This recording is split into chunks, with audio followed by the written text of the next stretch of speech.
حضرت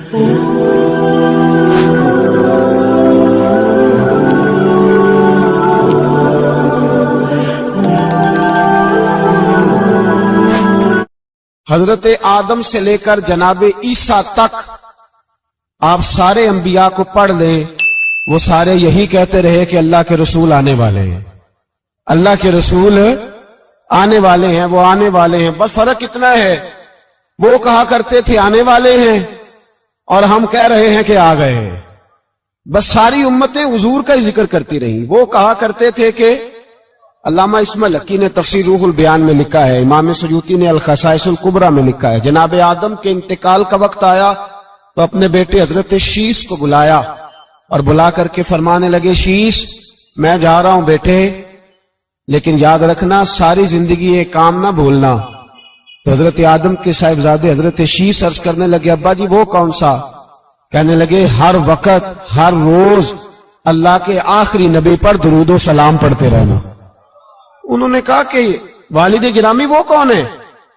تو حضرت آدم کہنے لگے، جب اللہ کریم نے میرے اندر روح پھونکی تھی تو میں نے جنت کے درختوں اور پتوں پر لکھا دیکھا تھا لا الہ الا اللہ محمد رسول اللہ صلی اللہ علیہ وسلم۔ ہر پیغمبر نے، ہر رسول نے، آپ دیکھیے نا حضرت ابراہیم نے کعبہ بنایا۔ اصل بات یہ ہے کہ ہم حضور کے امتی ہیں، ہم اس طرح قدر نہیں کر پاتے جس طرح وہ لوگ آرزو میں کرتے تھے۔ حضرت ابراہیم نے کعبہ بنایا، اللہ کا گھر، اللہ کا گھر۔ یہاں جو آدمی اپنے سگے بیٹے کو بھی گھر بنا کے دیتا ہے وہ بھی اپنی بہو کو کہتا ہے میں نے بنا کے دیا، حالانکہ اپنے بیٹے کو دیا ہے۔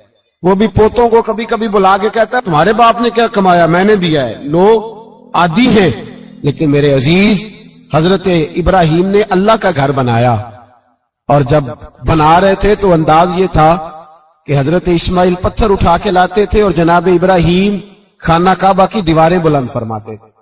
اس عالم میں جب بنا چکے تو عرض کرنے لگے یا اللہ کعبہ میں نے بنا دیا ہے، اسے آباد کرنے والا رسول بھی عطا فرما دے۔ ربنا وابعث فیہم رسولا، یا اللہ وہ رسول ہمیں عطا فرما جو بڑی شانوں والا ہے۔ سارے انبیاء حضرت سیدنا عیسیٰ علیہ السلام کہ کچھ امتی کہنے لگے عیسیٰ مردے زندہ کر دیتے ہو، کوڑوں کو شفا دے دیتے ہو، اے عیسیٰ آپ کا ہاتھ لگ جائے تو اللہ بڑے سے بڑے برس کے مریض کو بھی شفا دے دیتا ہے، لگتا ہے سب سے زیادہ شان والے آپ ہی ہو۔ تو حضرت عیسیٰ کہنے لگے نہیں، وَمُبَشِّرٍ بِرَسُولٍ يَأْتِي مِن بَعْدِ اسْمُهُ احمد، فرمایا شان والا تو وہ ہے جس کی میں تمہیں خوشخبری دینے آیا ہوں، وہ میرے بعد آئے گا اور اس کا نام احمد ہوگا، وہ اس کی میں تمہیں خوشخبری دینے آیا ہوں۔ میرے بھائی، میرے رسول کریم سید عالم صلی اللہ علیہ وسلم کے بارے میں ہر نبی، ہر پیغمبر، ہر رسول یہ کہتے آئے وہ آنے والے ہیں، اور ہم کیا کہہ رہے ہیں؟ وہ ہم کیا کہہ رہے ہیں؟ فرق اتنا ہے، وہ کہا کرتے تھے آنے والے ہیں، اور ہم کیا کہتے ہیں؟ ہم کہتے ہیں آ گئے ہیں۔ عید میلاد النبی ہے، کیا سہانا نور ہے، دیکھو آ گیا وہ نور والا جس کا سارا ہی نور ہے۔ ہم یہ کہہ رہے ہیں کہ وہ آ گئے، بڑی عزت والا، بڑی شان والا، رب کریم بڑے بلند حوصلے والا ہے، وہ کسی کو جتلاتا نہیں کوئی شے دے کے، وہ نہیں جتلاتا، اس کو جو نہیں مانتے انہیں بھی روٹی دیتا ہے۔ جس نے ساری عمر نماز نہیں پڑھی اللہ نے اسے بھی بچے عطا فرمائے، اس نے ساری زندگی نافرمانی کی رب نے اسے بھی نعمتیں دی، کسی نعمت پر احسان نہیں جتلایا، لیکن فرمایا میرے نبی کے غلاموں ذرا ہوش سے رہنا، ذرا ہوش سے۔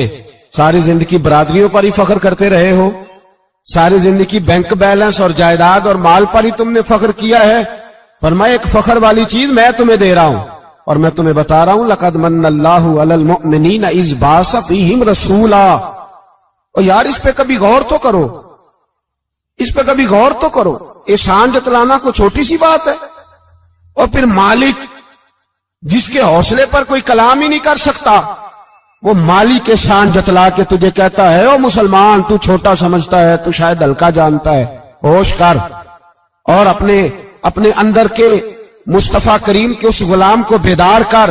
رب فرماتا ہے میں نے تمہارے اوپر بڑا ہی احسان کیا ہے، میں نے بڑا ہی احسان کیا۔ یا اللہ کیا؟ فرمایا اس بعث فیہم رسولا، میں نے تمہیں اپنا شانوں والا رسول عطا کیا ہے، دیدہ دل کا دریچہ باز کرنا چاہیے، اور یا رسول اللہ جن کا تو آقا ہے ان کو ناز کرنا چاہیے۔ اب تھوڑا مسلمان ہونے پہ بھی فخر کرو، کبھی کوئی پوچھے تو اسے بتایا کرو ہم رسول اللہ کے غلام ہیں، یہ بھی ہماری برادری ہے، اور یہ سب سے بڑی برادری۔ اس برادری کے اندر بھی لوگوں کو لائیں۔ آپ کو پتہ ہے میلاد انقلاب کا نام ہے۔ میلاد جب تک نہیں ہوا تھا تو بیٹیاں زندہ دفن ہوتی تھی۔ آپ علماء سے یہ سن تو لیتے ہیں، پر ذرا اس معاشرے کی بے حسی تو دیکھو۔ بیٹی جان ہوتی ہے باپ کی، بیٹی رونق ہوتی ہے گھر کی۔ ایک آدمی کے 11 بیٹے ہیں تو مجھے ایک دفعہ کہنے لگا دعا کریں اللہ مجھے بیٹی بھی دے۔ تو میں نے کہا 11 بیٹے ہیں، کہنے میری تو منجی نو رونا بھی کسے نہیں، بیٹے تو نہیں یہ کام کرتے، دعا کریں اللہ بیٹی دے، میری چارپائی کے پاس تو کوئی بیٹھے۔ او بھائی بیٹی جو اتنے وقار والی ہوئی تو آپ پڑھیے نا، حضرت داہیہ کلبی کہتے ہیں میں موجود تھا جب وہ شخص آیا تھا۔ لوگ 12 ربیع الاول کے اس معاملے کو معمولی واقعہ سمجھنے لگے۔ نہ بھائی ہم تمہیں پیغام دے رہے ہیں، یہ معمولی واقعہ نہیں۔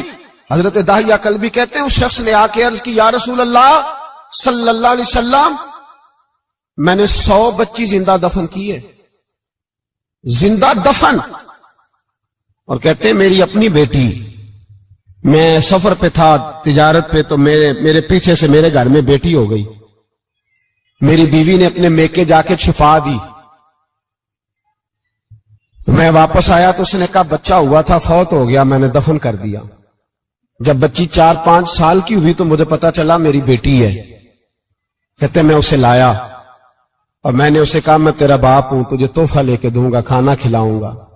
کہتے ہیں وہ میرے بالوں سے کبھی لپٹتی، کبھی میرے سینے پہ ہاتھ رکھتی، کبھی میرا ماتھا چومتی، پر میں اسے لے گیا اور لے جا کر میں نے گڑھا کھودا، اور اس گڑھے میں اس بچی کو جب رکھا، اس نے باہر آنا چاہا تو میں نے اس کے سر پہ ضرب لگائی، جب چوٹ لگائی تو وہ دوبارہ گڑھے میں گری۔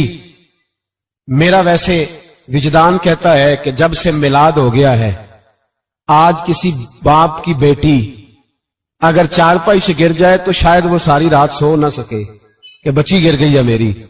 کہتے ہیں میں نے چوٹ لگائی، سر پہ خون بہا تو وہ گری، میں نے مٹی ڈالی، وہ ابا جی کہتی رہی۔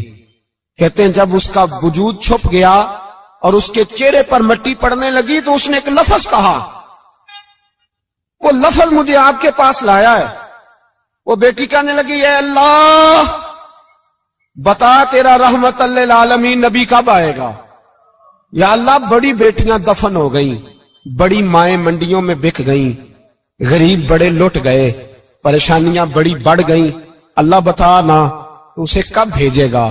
اب کتنی دیر ہے، اندھیرا بڑا گہرا ہو گیا، اب نہیں جیا جاتا، اب نہیں سہا جاتا، اللہ تو کب بھیجے گا؟ حضرت داہیہ کلبی کہتے ہیں وہ بتا رہا تھا اور نبی کریم بار بار اپنی چادر کا پلو اٹھاتے تھے اور اپنے آنسو پوچھتے تھے، بار بار چادر کا پلو اٹھاتے تھے اور آنسو پوچھتے تھے، بار بار اٹھاتے تھے آنسو پوچھتے تھے۔ حضرت داہیہ کلبی کہتے ہیں حضور نے پوچھا تیری جرت کیسے ہوئی، تو حوصلہ کہاں سے لایا؟ اس نے کہا محبوبہ پتہ نہیں، لیکن قربان جاؤں یا رسول اللہ صلی اللہ علیہ وسلم میں نے آج سویرے آپ کے ایک صحابی کو یہ کہتے سنا ہے کہ وما ارسلناک الا رحمتا للعالمین، تو وہ یہ رحمت للعالمین کے لفظ ہیں یہ تو میں نے اپنی مرتی ہوئی بیٹی سے سنے تھے، تو آج جب میں نے اس کی زبان سے سنے تو میں نے کہا تو انہیں جانتا ہے؟ کہا جانتا ہوں۔ کہا مجھے بھی لے چل۔ تو حضور میں آپ کے دروازے آیا ہوں، رب معاف کر دے گا؟ تو میرے حبیب نے فرمایا چل پڑھ کلمہ، جو میرا کلمہ پڑھ دے اللہ اس کے سارے گناہ معاف کر دیا کرتا ہے۔ بھائی غلاموں کے ساتھ ظلم ہوتا۔ حضرت بلال حبشی، حضرت بلال کے بارے میں بڑے واقعات ملتے ہیں، ایک واقعہ بڑا منفرد لکھا ہے کتابوں میں۔ حضرت بلال سے لوگوں نے کہا آپ نبی پاک سے متاثر کیسے ہوئے؟ تو جناب بلال کہنے لگے میں زیادہ لوگوں کو، مکے کے لوگوں کو جانتا ہی نہیں تھا، چونکہ میری ڈیوٹی تھی گھر میں کام کرنے کی، اور مجھے سخت سزا ملتی تھی امیہ بن خلف کی طرف سے، بلکہ تحقیق یہ ہے کہ یہ عبداللہ بن جدان کے غلام تھے۔ امیہ بن خلف نے تو جب انہوں نے کلمہ پڑھا تو پھر خریدا۔ عبداللہ بن جدان کہنے لگا میں فارغ نہیں، آپ لے لیں، آپ اس کو سزائیں دیں۔ تو کہتے میں ان کے گھر میں ہوتا تھا تو میں تو زیادہ لوگوں کو جانتا ہی نہیں تھا، کبھی مجھے موقع ہی نہیں ملا تھا باہر نکلنے کا، ہماری غلاموں کی کوئی زندگی نہیں ہوتی تھی۔ آج تو ہر آدمی کہتا ہے نا میں کچھ چودھری سے لے کے کھاتا ہوں.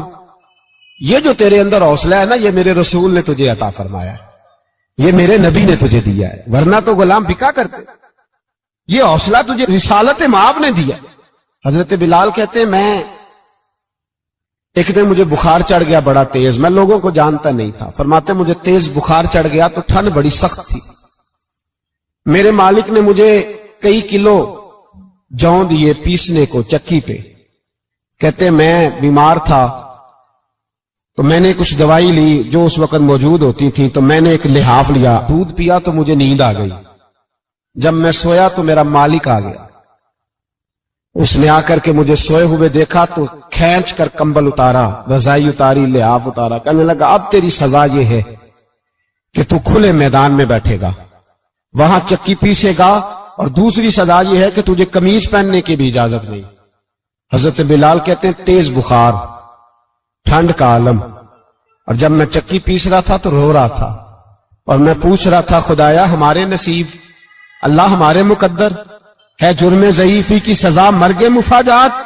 سیدنا بلال حبشی رضی اللہ تعالیٰ عنہ فرماتے ہیں میرے دروازے کے قریب سے رسول پاک گزرے اور مجھے ہائے ہائے کرتے دیکھا تو دستک دی.